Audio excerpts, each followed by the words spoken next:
Before the music industry learned how to market youth, before teenage idols became a business model, there was a voice that sounded too young to be real. It came out of Harlem. High, pure, almost fragile. A voice that made adults pause and made teenagers feel seen for the very first time. In the mid 1950 seconds, America was still divided by race, by fear, by rules that said who could stand where and who could dance with whom. And yet, through small radios and black and white television screens, that voice crossed every line. His name was Frankie Lymon. He was barely a teenager when his song reached the top of the charts, not just in the United States, but across the ocean. He didn't sing about rebellion. He sang about love, the kind young people felt but had never heard spoken out loud. For a brief moment, it felt like the world was opening its arms. But success came faster than protection. Fame arrived before guidance, and the system that lifted him up had no plan to keep him safe. His rise lasted less than 2 years. His influence lasted generations. And when he was found dead at just 25 years old, the music world was left with a question it still hasn't fully answered. How does someone who gave so much joy disappear so quietly? He was born in Harlem, New York, in 1942, at a time when opportunity was unevenly distributed and childhood often ended early. Frankie Lymon grew up in a working-class household where survival came before dreams. His mother worked as a domestic maid. His father drove trucks. Both parents sang gospel music, and the sound of harmony filled the home long before fame ever came calling. Music wasn't introduced to him, it surrounded him. As a child, Frankie sang with his brothers in church groups and neighborhood ensembles.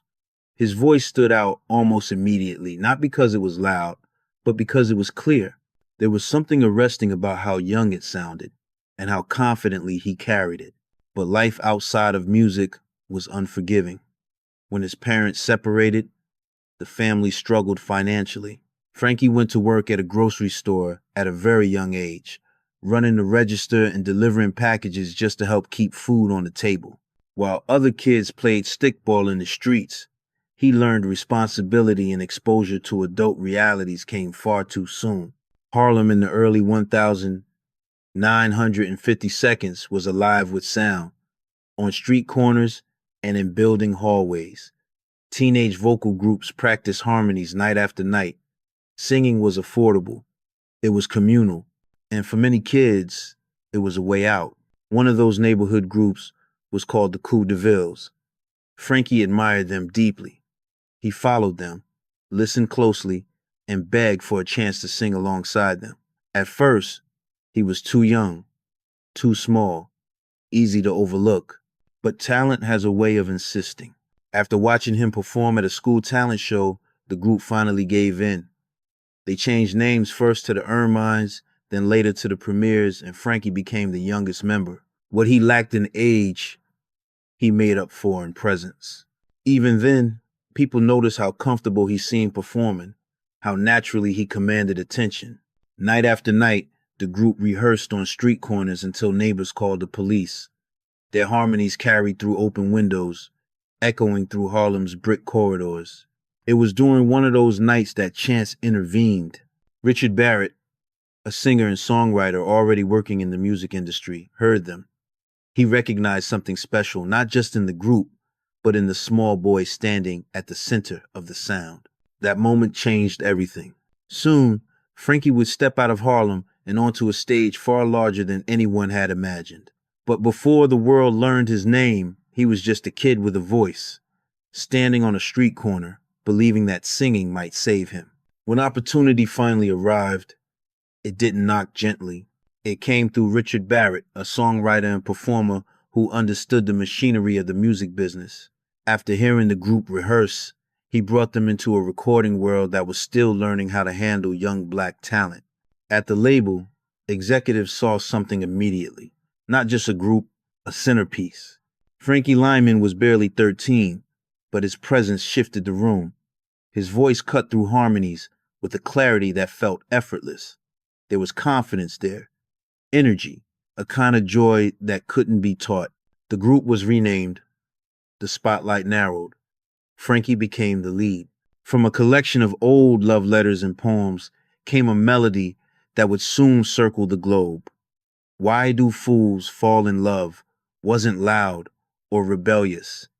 It was innocent, honest, and that was exactly why it worked. Released in early 1956, the song exploded.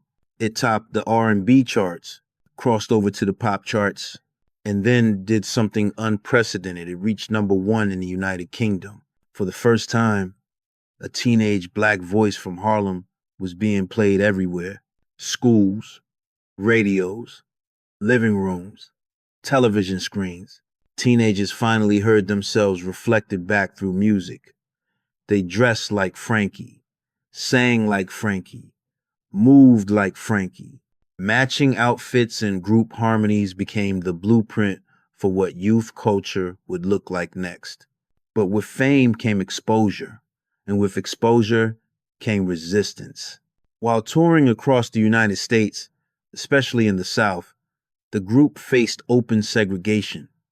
White performers stayed in proper hotels. Black musicians were sent elsewhere.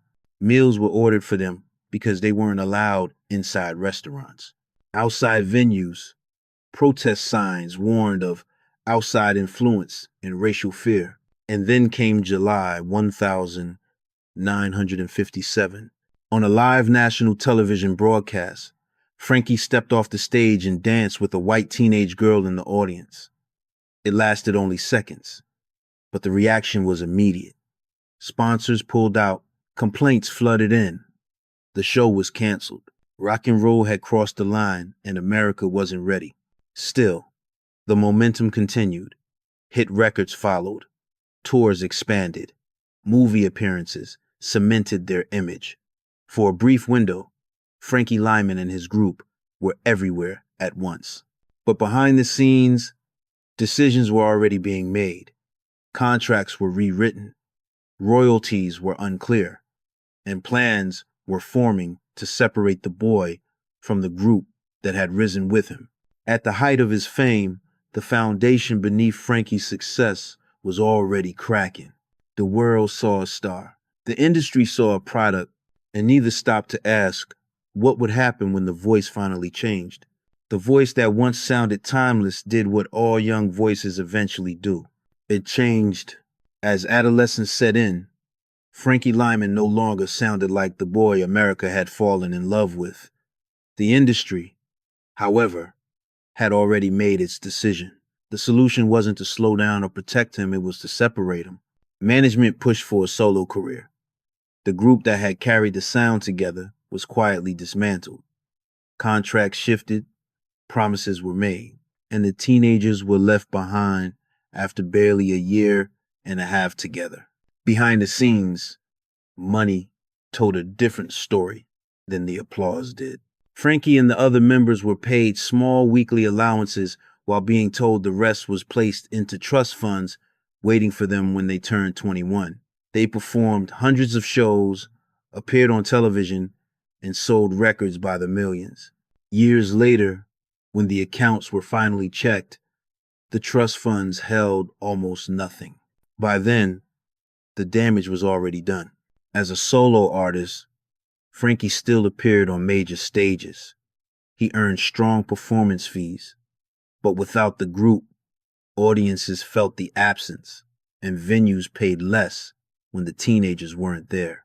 The momentum slowed, the spotlight dimmed, and loneliness crept in. Away from school, away from friends his own age, Frankie was surrounded by adults who treated excess as normal. Drugs were common. Temptation was constant. At just 15, he was introduced to heroin, a decision he would later describe as curiosity mixed with pressure, not intention. Addiction took hold quietly. He tried to stop more than once. Rehab followed relapse. Loss followed loss. When his mother died, the anchor he had left disappeared, and the drugs returned with more force. Desperation led to one of the most tragic decisions of his life. Needing money, Frankie sold his publishing rights for a fraction of their value. The songs that once promised security were no longer his to protect. Record labels came and went, contracts were signed and broken, performances became inconsistent. Arrests followed for theft, for possession, not because he was violent, but because addiction demands payment. A judge offered him a chance instead of prison, rehabilitation, and military service. For a time, it worked. Frankie stayed clean. He married. He attended church. He sang again on weekends, trying to rebuild what had been lost. But structure couldn't undo years of damage. When he left the military under disciplinary discharge, the industry welcomed him back cautiously, if at all. He wanted a comeback. He believed there was still time. What no one around him seemed prepared to face was this simple truth. Frankie Lymon had been famous before he was protected. And by the time he needed saving, the business had already moved on. To understand what happened to Frankie Lymon, you have to look beyond the individual and examine the system that surrounded him. In 1,950 seconds, America, black artists were welcomed for their talent, but rarely protected for their humanity. Touring the country meant confronting segregation at every stop. White performers slept in proper hotels. Black musicians were often sent elsewhere. Meals were ordered for them because they weren't allowed to sit inside restaurants. These weren't inconveniences. They were reminders of where the country drew its lines. Internationally, the response was different. In the United Kingdom and across Europe, the music arrived before the politics. Audiences embraced the sound without fully understanding the weight it carried in America. To them, it was joy. To America, it was change arriving too fast. That difference mattered. At home, the industry operated on control. Publishing rights, songwriting credits, and royalties were rarely explained to young performers, especially minors. Decisions were made in rooms they weren't allowed to enter, using contracts they weren't old enough to understand. When Frankie's career declined, his catalog did not. The value of his recordings increased as his ability to perform decreased. That imbalance fueled suspicion after his death, not because evidence proved wrongdoing, but because history had already taught people how often black artists were exploited. Officially, Frankie died of a heroin overdose in 1968. That is the record. But records don't always quiet questions. Rumors followed because there were financial incentives attached to his music, and because those incentives outlived him. Decades later, legal battles over royalties would resurface, triggered by new generations rediscovering his work. When Why Do Fools Fall in Love returned to the charts in the 1,980 seconds, it reopened old wounds about ownership and recognition questions that should have been answered while he was alive. From a global perspective, Frankie Lymon became a cautionary figure, not just a teenage star who fell too fast, but an example of what happens when talent outruns protection. The world remembers the voice. America must remember the cost. In the end, there was no grand farewell. On a winter day in 1968, Frankie Lymon was found alone in a bathroom far removed from the stages that once defined him. The official cause was overdose. The headlines were brief. The world moved on. But music rarely does. Years passed, and his voice kept finding new ears.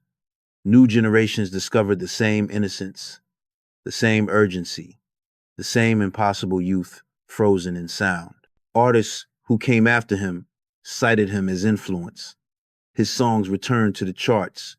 His name reappeared in courtrooms, not because of unfinished fame, but because of unfinished business. Recognition arrived late, but it arrived. Frankie Lymon and the Teenagers were inducted into the Rock and Roll Hall of Fame. His name was added to the Hollywood Walk of Fame.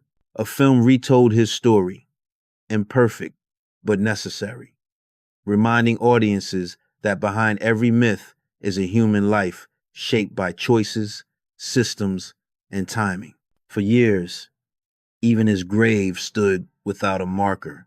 That absence spoke volumes. It reflected how easily pioneers are celebrated in sound, yet neglected in memory. How quickly the industry benefits from innovation while distancing itself from responsibility. Frankie didn't live long enough to manage his legacy, but the legacy managed to survive without him. Today, his story is no longer just about tragedy. It's about warning, about care, about what happens when talent is discovered before protection is in place. He was not the first young artist to rise too fast, but he was among the first to show the cost. If this story made you think about someone whose voice shaped your youth, someone whose life didn't get the ending it deserved, share their name. These stories stay alive because people keep telling them. And if you believe music history should remember its pioneers, not just for what they created, but for what they endured, consider staying with us. There are many more stories still waiting to be told. Frankie Lymon didn't disappear. He echoes